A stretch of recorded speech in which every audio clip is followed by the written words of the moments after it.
So in a bowl I am going to take about 2 cups of rice. This is either you can use idli rice or you can use regular ponni rice. So I'm just going to add 2 cups of rice into it. This is a raw rice. Into it I'll be adding some water and wash it nicely.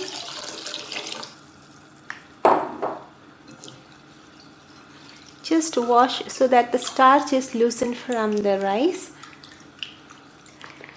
Another bowl. I'm going to just I'll show you. You can do it like, just take it like this with the hand and put it inside, or you can use a strainer. After straining away all the water 3-4 times, you need to wash it, and then take some more water and pour into the rice, washed rice, and soak it for about 6 to 8 hours. Alright, it's now about 6 hours and our rice is also ready, soaked well and nice. You can keep it for 6 to 8 hours. We will go ahead and drain this rice and take it in a mixer grinder. After draining it, transfer it into a mixer grinder.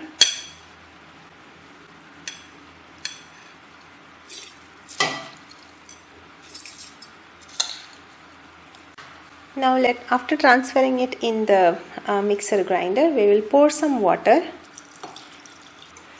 Pour water till the rice is completely immersed in it. We will go ahead and grind it into fine paste. Okay, now I have made it into a fine paste. You can see into it I am going to add about 4 tablespoons of freshly grated coconut into it.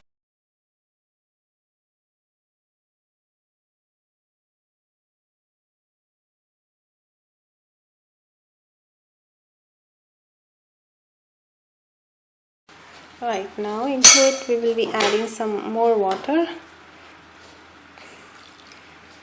and then mix it again, grind it well.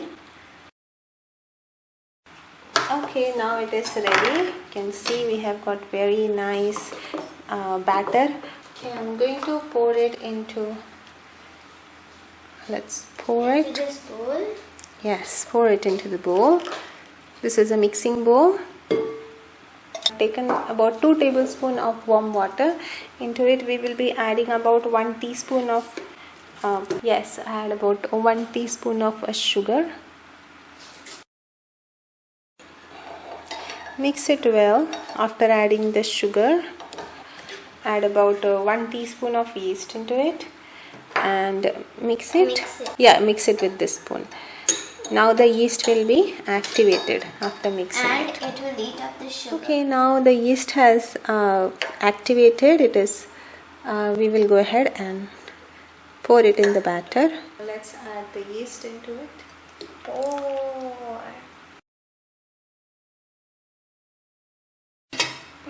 After mixing it well and nice, we will leave it overnight for fermentation and then take it out the next morning.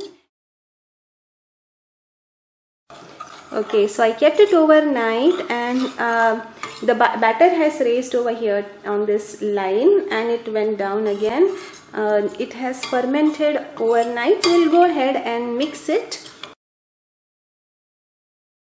Our batter is almost ready. To make Appam, we will add sugar into it. Add about 5 teaspoons of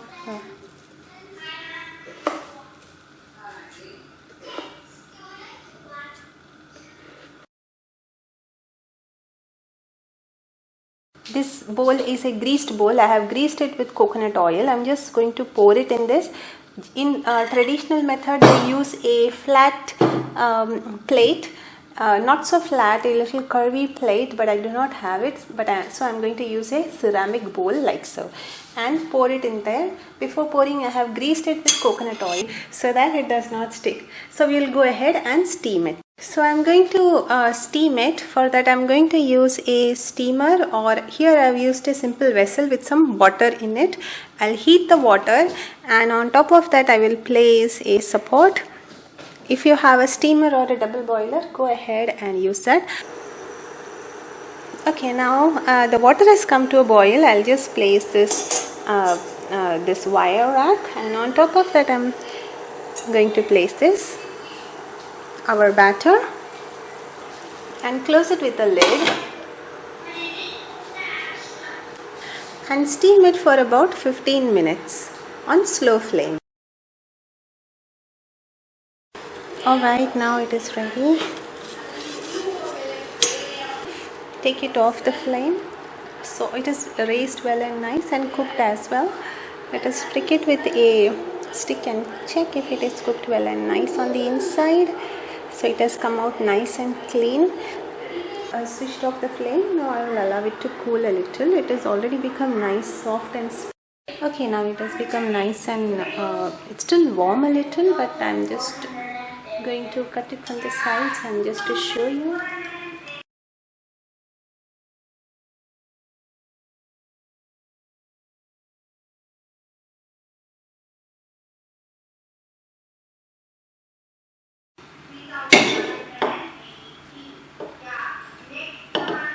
It's very hot still.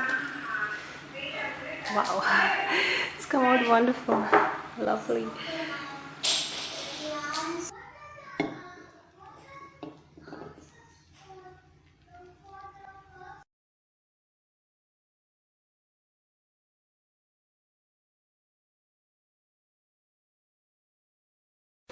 Take it out in a serving dish. Now it has become nice and warm.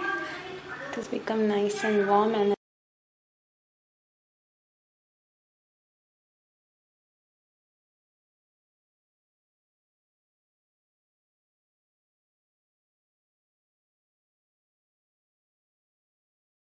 very soft and spongy. I hope you enjoyed watching this. This is a steamed recipe, really good for your health. Thank you so much for watching veenaskitchen.com. Bye. So I'm just going to take a bite.